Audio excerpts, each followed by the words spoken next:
తాకట్టులో ఉన్న బంగారాన్ని విడిపించి ఆ రోజు ఆన్లైన్ రేటుకే మేము కొంటాం. Sharma gold company.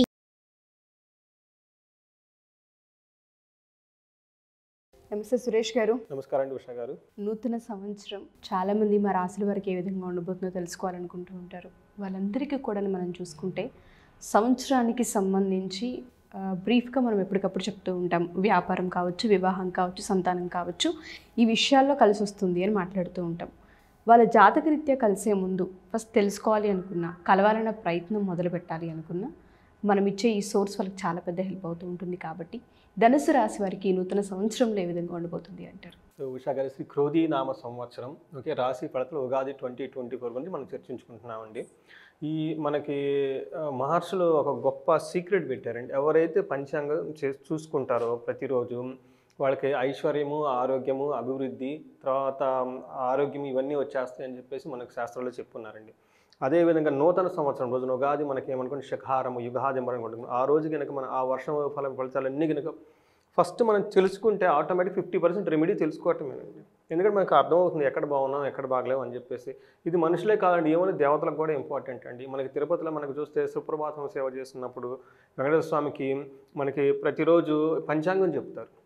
అంటే దేవుళ్ళకే పంచాంగం అవసరం అనమాట. అందుకని నేచర్కి కూడా చాలా ఇంపార్టెంట్ అనమాట. ఇది చాలా హోలిస్టిక్ అయిన ఒక పద్ధతి మనం మహర్షులు మనకి ఇచ్చారండి. మనకు సంబంధించిన ఏమేమి మన రకాలుగా ధనం బాధ ఆ బాధ ఇన్ని బాధలు పడినా కానీ ఇది తెలుసుకుంటేనే అవన్నీ పోతాయి అని చెప్పేసి మన శాస్త్రాలు చెప్తున్నారండి. అందుకని ఇది ఒక గొప్ప ట్రెడిషను, పరంపర మనం తెలుసుకోవటం చాలా ఇంపార్టెంట్ అండి.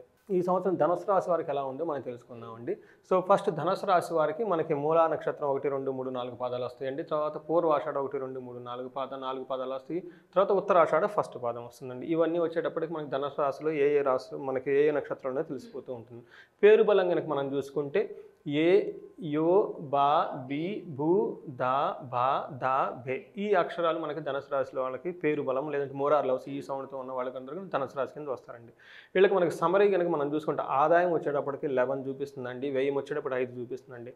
మనం చూసుకుంటే ఓవరాల్గా వీళ్ళకి ఆదాయం చాలా బాగుంది, ఖర్చులు తక్కువ ఉన్నాయని చెప్పేసి మనకు చూపిస్తుందండి.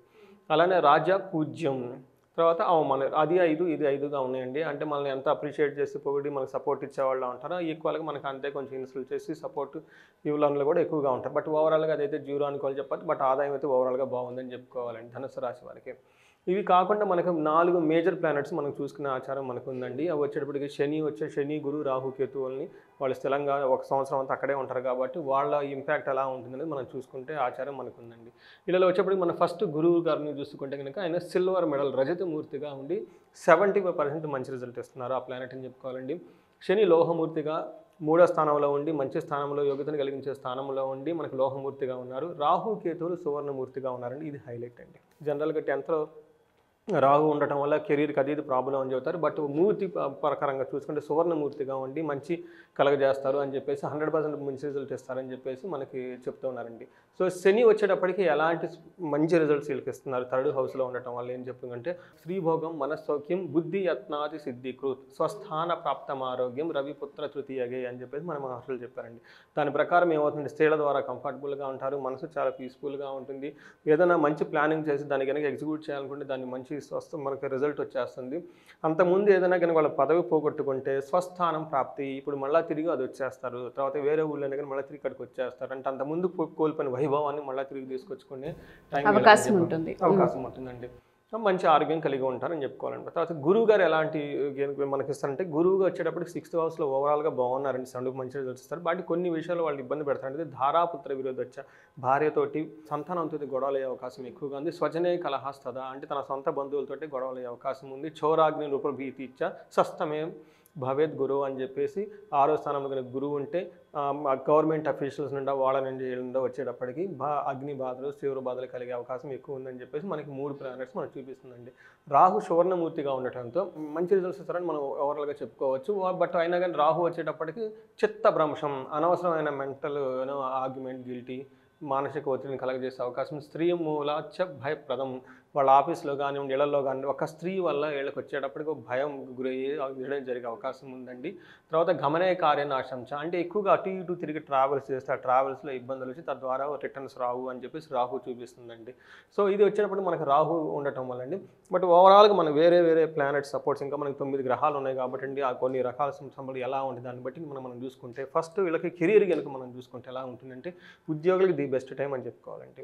అప్పటి వరకు రాని ప్రమోషన్ వచ్చే అవకాశం ఉందండి. తర్వాత మనకి గవర్నమెంట్ ఆఫీషియల్స్ కూడా చాలా బాగుంటుందని చెప్పవచ్చు. తర్వాత ఏమవుతుందంటే ఈ ఎక్కువగా వాళ్ళు కెరీర్ మీద ఫోకస్ చేసి కుటుంబానికి కొంచెం దూరంగా ఉండే అవకాశం ఎక్కువ ఉందని మనం చెప్పుకోవాలండి. తర్వాత నిరుద్యోగులకి అన్ఎంప్లాయ్మెంట్ ఎవరైనా ఉంటే వాళ్ళకి ఉద్యోగం వచ్చే అవకాశం ఉంది. బట్ ఎందుకంటే 10th హౌస్కి గురువు దృష్టి ఉండటం వల్ల కేతు కూడాను సువర్ణమూర్తిగా ఉండటంలో వాళ్ళకి రాజపూజ్యం కానీ ఇవన్నీ బాగుండేసి జరిగే అవకాశం ఉందండి. తర్వాత ఉన్న ప్లేస్ నుంచి వేరే ప్లేస్కి వెళ్ళే అవకాశం ఉంది కాబట్టి అనుకోవడానికి వాళ్ళకి ఏమవుతుందంటేనండి కొంచెం డిటాచ్మెంట్ ఫీల్ అయ్యే అవకాశం ఉందన్నమాట. అంటే ఉన్న పొజిషన్ నుంచి ఇంకో పొజిషన్కి వెళ్ళిపోతున్నామే, దానికి ఇబ్బంది పడుతుంటారు. బట్ మారిన ప్లేస్ కూడా వాళ్ళకి బాగా కలిసి వస్తుందండి. ఇది గుర్తుపెట్టుకోవాలండి. Changing job is a positive result for them అండి. సెప్టెంబర్లో వచ్చేటప్పుడు బాగా బెనిఫిట్గా ఉంటుంది, అవకాశం ఎక్కువ ఉందండి, అది గుర్తుపెట్టుకోండి. తర్వాత కొలీగ్స్తో కొంచెం జాగ్రత్తగా ఉండి మరీ ఓపెన్గా అంత విషయాలు షేర్ చేసుకోవద్దు ఎవరైనా సరే కెరీర్ రిలేటెడ్ అని. ఎందుకంటే మన లేడీస్ ద్వారా ప్రాబ్లం ఉందని చేసి మనం చెప్తూ ఉన్నాం. మీ దగ్గర ఇన్ఫర్మేషన్ గ్యాదర్ చేసి సీనియర్ అఫీషియల్స్కి ఇచ్చి వాళ్ళ ద్వారా మళ్ళీ మీ క్రెడిట్ అంతా వాళ్ళు తీసుకునే అవకాశం ఉంది కాబట్టి అండి. తర్వాత రాజకీయ నాయకులకి ఇప్పుడు అందులో ఎలక్షన్ టైం కూడా మనకు ఉన్నాయి కాబట్టి అండి, ఓవరాల్గా పొలిటీషియన్స్కి ఇది చాలా మంచి టైం అనుకోవాలి. వాళ్ళు చేసిన ప్రయత్నాలు కానీ ప్రజల్లోకి వెళ్ళి ప్రజల నుంచి మంచి రెస్పాన్స్ వస్తుంది. అదిగా కాకుండా ఈ రాజకీయంలో ఉన్న వాళ్ళకి ఉన్నతమైన పొజిషన్లు వచ్చే ఛాన్సెస్ కూడా ఈ టైంలో ఉందండి. తర్వాత వ్యాపారస్తులకు వచ్చేటప్పుడు పార్ట్నర్స్తో కానివ్వండి ఆదాయం చాలా బాగుంది. ఐటీ దాడులు అవి ఇవి జరిగే ఎక్కువ అవకాశం ఉంది కాబట్టి నృపభీతిచ్చ అని మనం ఆల్రెడీ చెప్పుకున్నాం కాబట్టి ఈ గవర్నమెంట్ అఫీషియల్స్ తోటి వాళ్ళతోటి కొంచెం ఆడిటింగ్స్ అవి ఇవి మీకు టెన్షన్ పడే అవకాశం ఉంది. బట్ ఓవరాల్గా బాగుందని చెప్పుకోవాలండి. షేర్ మార్కెట్లో వచ్చేటప్పటికి అప్స్ అండ్ డౌన్స్ ఎక్కువ ఉంటుంది, చాలా కేర్ఫుల్గా ఉండాలి మనకు చూసిస్తూ ఉందండి. ఎందుకంటే కేతు ఉండటం వల్ల కట్ చేసి రిజల్ట్ ఇస్తారు, స్ట్రైట్ ఫార్వర్డ్ అవ్వదు కానీ మెంటల్గా మీరు 1-2 డిప్స్ అయ్యే అవకాశం ఉందండి. పార్ట్నర్షిప్ బిజినెస్లు చాలా బాగుంటాయండి. ఇంకా ఎడ్యుకేషన్ కనుక చూసుకుంటే మనకి గురువు రజతమూర్తిగా ఉన్నారు కాబట్టి మనకి వచ్చేటప్పటికి ఎడ్యుకేషన్ పరంగా చాలా బాగుంటుంది. ఓకే, జ్ఞాపక శక్తి కానివ్వండి, వాళ్ళ ఏమేమి ప్రిపేర్ ఆ చాప్టర్లో మనకి ఎగ్జామ్స్లో రావడం కానివ్వండి, తర్వాత కాంపిటేటివ్ నేచర్లో కానీ బాగుంటుంది. తర్వాత స్పోర్ట్స్ కానీ ఏదైనా కానీ చాలా బాగుంటుందండి. మనం న్యాచురల్గా మనం చెప్పుకుంటాం అగ్రికల్చరల్ డామినేట్ ఆంధ్రప్రదేశ్ కానీ తెలంగాణ కాబట్టి వాళ్ళకి కూడా చాలా అనుకూలంగా ఉంటుందని మనం చెప్పాలి. ఎందుకంటే 4th హౌస్ కేసు మనకి సువర్ణమూర్తిగా ఉన్నారు కాబట్టి సో రజతమూర్తిగా ఉన్నారు కాబట్టి అది కూడా మంచి రిజల్ట్ వస్తుందని చెప్పుకోవాలన్నమాట. ఫైనాన్స్ వచ్చేటప్పటికి అప్స్ అండ్ డౌన్స్ ఎక్కువ ఉంటుంది. ఆదాయం మనకి ఎక్కువ ఉన్నా కానీ ఖర్చులు కూడా అన్ఎక్స్పెక్టెడ్ ఖర్చులు వచ్చే అవకాశం ఉంది. బట్ ఓవరాల్గా కొంచెం మీకు బ్యాలెన్స్ చేసుకుంటూ వెళ్ళాలి ఖర్చులకి సంబంధించి వాటికి సంబంధించి అనమాట. మీకు ఆ హెల్త్ రిలేటెడ్ ఓవరాల్గా రాహు కేతు వచ్చేటప్పటికి లిటిల్ ఇన్ఫెక్షన్స్ వచ్చే ఛాన్సెస్ ఉంది కానీ బట్ ఓవరాల్గా బాగుంటుంది. మనకి కేతు వచ్చేటప్పుడు 6th హౌస్లో ఉండటం వల్ల కొంచెం హెల్త్ వీక్గా ఉన్నా కానీ గురువు వచ్చేటప్పటికి 6th హౌస్లో ఉండటం వల్ల బట్ ఓవరాల్గా పాజిటివ్ అట్మాస్ఫియర్ నేను హెల్త్ రిలేటెడ్ విషయాల్లో చూపిస్తూ ఉంటుందండి. బట్ సాటర్న్ వచ్చేటప్పటికి వీళ్ళ ఆరోగ్యాన్ని ఎక్కువ ఇచ్చి బాగా కాపాడే ప్లానెట్ అండి. మనం మొదట్లో శ్లోకం కూడా చెప్పుకున్నాం 3 హౌస్లో సాటర్న్ ఉండటం వల్ల హెల్తీగా ఉంటారు, మిగతా వాళ్ళకి కొంచెం ఉపయోగం కానీ. ఫ్యామిలీ రిలేషన్స్లో అప్స్ అండ్ డౌన్స్ ఉంటాయి. ఎక్కువగా సోదరులతో గొడవ పడే అవకాశం ఎక్కువ ఉందండి, కేర్ఫుల్గా ఉండాలండి.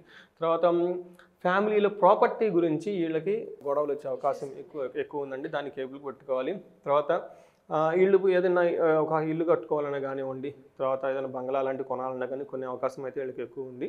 బట్ అన్నదమ్ములతో గొడవ ఒకటి వస్తుంది. బట్ ఓవరాల్గా డిస్ప్యూట్స్ గురువు వల్ల వచ్చే అవకాశం ఉంది. అది తప్ప అది కూడా ప్రాపర్టీ రిలేటెడ్ కానీ మిగతా విషయాలు అయితే అంతా బాగుందని మనం చెప్పుకోవాలండి. ఇంకా మనకి వీళ్ళకి రెమెడీస్ కనుక మనం చెప్పుకుంటే ఈ సంవత్సరం మన వాళ్ళ కారభయ రాష్ట్రం కూడా చదువుకోమని చెప్తూ ఉంటామండి. గురువారం రోజున శనగలు కనుక దానం చేస్తే చాలా బాగుంటుంది.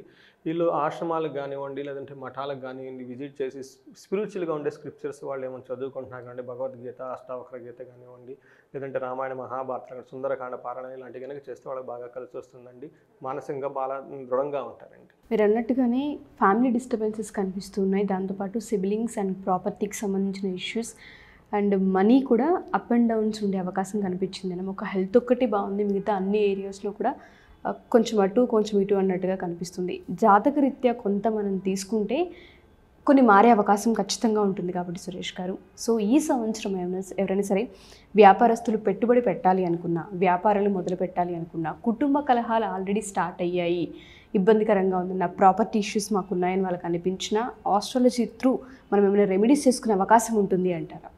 2 ముఖ్య అంశాలండి. ఒకటి, ప్రతి ఇంట్లో వేదిక ఆస్ట్రాలజీ తెలిసిన వాళ్ళు ఉండాలండి. అప్పుడే దానికి కనెక్ట్ అవుతారండి.